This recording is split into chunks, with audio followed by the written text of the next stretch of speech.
Aga, pang almusal na lang. So, yan. Sa mga nanay dyan, yan. Appear tayo sa hindi biro ang mga gawain natin dito. Kung na sila ang iwan natin dito, anong mangyayari sa loob ng bahay? Hello, kabayan! Always think positive! Good morning! Good morning po! Yan. Another day, another vlog. Yan, sinipag tayo mag-film. Ito, naggumagawa tayo ng ala chow pan. Nilagyan ko siya ng cabbage. Ayan, ginayat ko siya ng maninipis na maliliit. Tapos, meron siyang maliit na yung binili nating hipo na cook na. And then, ano ba nilagay ko? Itlogs. Ginawa ko siyang scramble egg. Yun lang. Tapos, niluto natin sa butter. Ayan, ala chow pan. Tapos yan, tinimplahan lang natin ng oyster sauce, konting soy sauce, tapos paminta, garlic ground. Syempre ginisa natin sa yan, bawang sibuyas din. So yan, nilagyan ko rin ng pampalasa yung chicken powder ko. Yan. So, ito yung babaunin ni Mr. Tsaka ni Panganay. Almusal nila yan. Tsaka si Bunso, almusal na rin. Pero pagluluto ko na separate na steam rice si Bunso. Kasi hindi niya mababaon yung ganito. Dahil nga, di ba, binabalot ko siyang burritos. So, mag-i-steam rice pa ako. Mamaya pa naman pasok ni Bunso, 9:30. Kaya, ko na lang. Susunod ko na lang lutuin yung steam rice. Ayan. Tapos, ito na yung mga nauna ko naluto. Ito. Ayan. Napakuluan ko na kanina to para mabawas nga yung kulay, tsaka yung sinasabi nilang sodium. So, ayan. Tinulungan ako ni Mr. Siya na nagluto. Hindi pa tinanggal dito. At nagluto din ako ng request ni Panganay, yung ham. Ayan. Kaya ang dami kong niluto ngayon. Tapos, ito, scrambled egg na may patatas yan. Kaya sabi ko, pwede nilang baunin. So, yan yung mga almusal tsaka pambaon nila. Yan din. Ito yung babaunin ni Bunso. Ito na lang. Kasi para hindi masira. Tapos may natira pa tayong dito. Ayan. Baka, hindi ko alam kung babaunin ni Mr. to o ako nang kakain. Konti na lang yan kalderetang roast chicken. Kasi yung binili namin sa Costco na roast chicken. Ayun, may natira pa.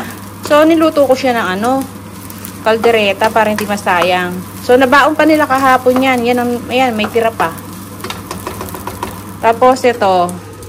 May tira pang rito konting lumpia. Ang daming ngayon, ulam. So, marami silang pagpipilian. Yung tira-tira, yun ang kakainin ko. Ayan. Oh. Iinit ko na lang yan pag natira yan. Pagpapapak ko. Ano yung tawag yan? Papapakin ko. Pasensya na, kapampangan kasi. Ayan. So, yun. Madali lang ilutuin to. Naliligo na si Panganay tsaka si Mr. Sila mauna kasing papasok Alas 6 si Panganay. Si Mr. naman alas 7. Tapos mamaya, dami ko pang hugasan, no? Ito, kagabi hinugasan ko. Hindi ko pa na ilagay sa lagayan. Ito, beef. Itong beef brisket. Tsaka itong beef bones. Ayan, papakuluan ko ngayon. Maya-maya. Papakuluan ko lang siya. Tapos, tapon natin yung unang kulo niya. And then, sasabawan ko na. Papalambutin na natin ang mga to. Mamaya natin sasangkapan. Mamayang gabi. Kasi, yun nga, ako lang naman mag-isa rito. Hindi ko muna lulutuin. Ano yan? Nilagang baka ang lulutuin natin. So, mamayang gabi natin sasangkapan. Kumbaga, papalambutin ko lang yung karne. Kasi marami pa tayong kakainin dito, Yun naman, lulutuin ko mamayang gabi para pambaon naman nila kinabukasan. Yan. Gabi na ako nagluluto ng ulam nila kasi So, yung umaga, pang almusal na lang. So, yan. So, yung balikan kayo uli. Ang dami kong lilinisin. Ayan, liligpit pa. Ito pala, may libre pa tayong, dala ni Panganay, libreng labanos. Masarap yan sa giniling, di ba? So, yan, madilim pa. Ano na bang oras? Ayan, madilim pa. Ano na? 5:47, 46? Tingnan nyo. Kung dati-dati alas 5, nakakapaglakad ako pag nagdi-deliver, di ba? Ngayon, hindi na. 5:45 na ako nakakapaglakad. Ayan, mga ganyan, aalis na ako. Para pagdating dun sa area ko, medyo maliwanag na, oh. Kasi autumn na nga rito. Pero, hindi pa ganun sobrang, hindi pa ganun kalamig. Minsan, umahabol pa si summer. So, yan. Babalik ako na lang kayo ulit mamaya.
So, ayan. Ang ganda ng weather, diba?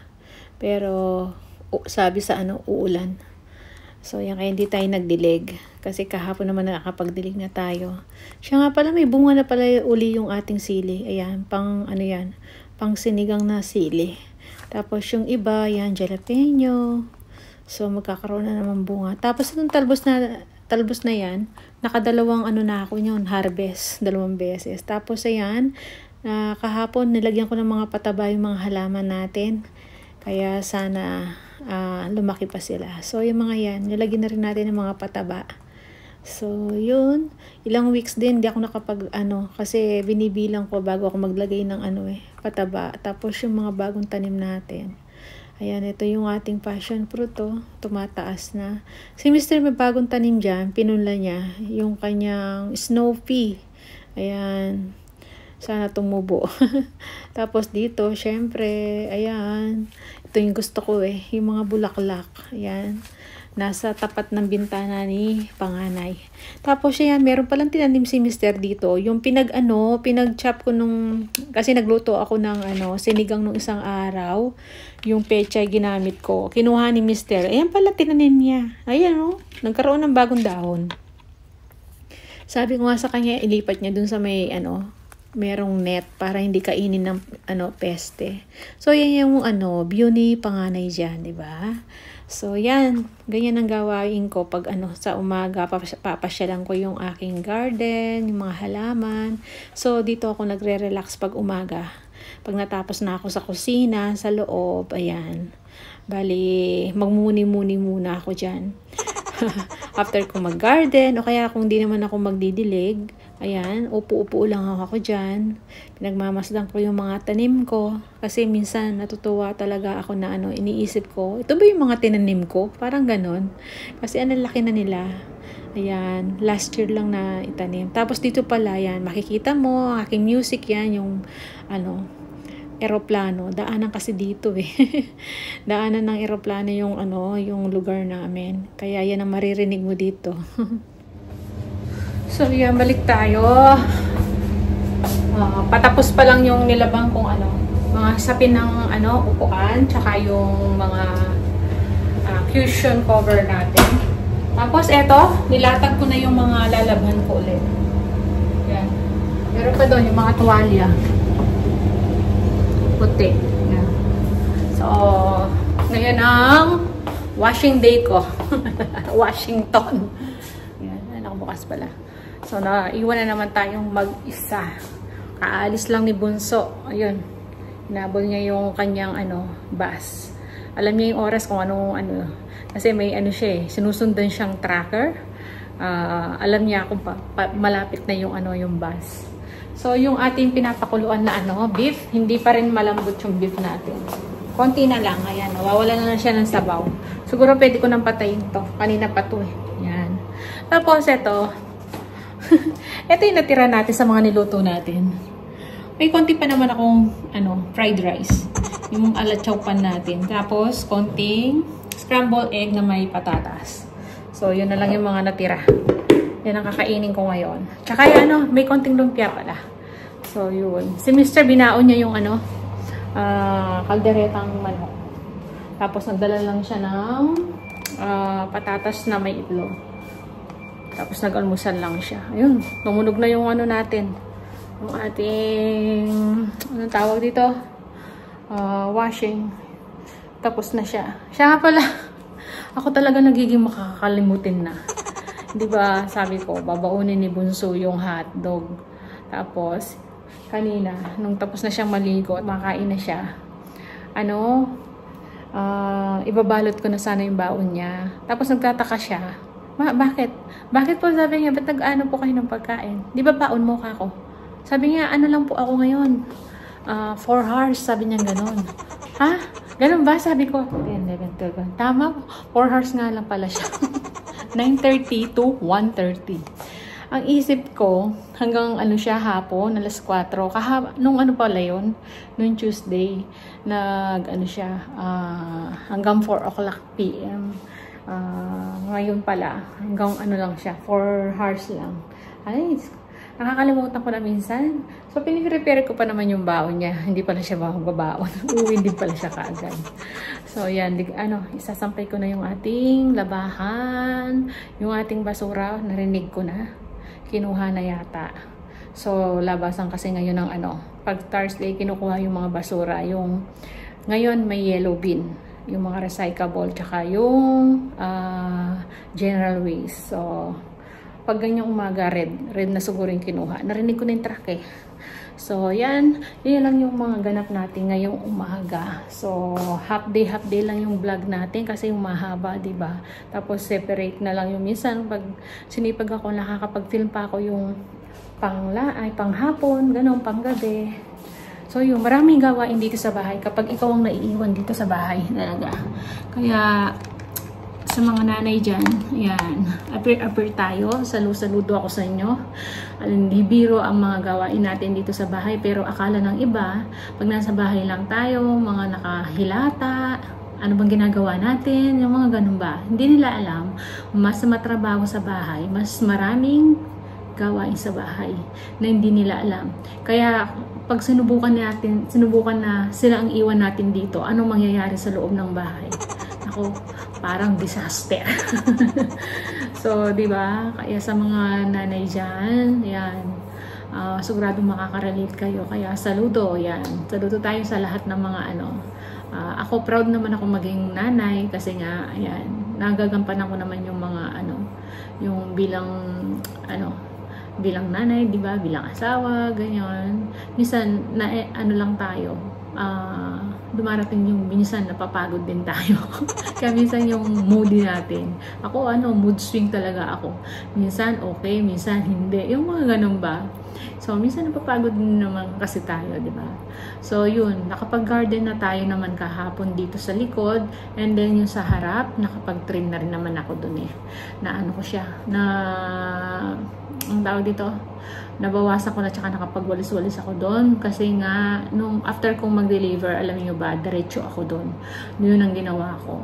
So walang ibang gagawa nung kundi ako na lang kasi nga syempre nagwo-work si Mr. Hapon na siya nakakauwi, gabi na.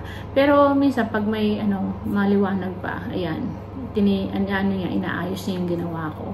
So, mostly talaga ako nang gumagawa dito pag tayong naiiwan sa bahay. So, yun lang muna yung vlog natin. Napahaba na naman. So, magsasampay na ako. So, maraming salamat. Kita-kita na lang tayo sa masusunod na video. See ya!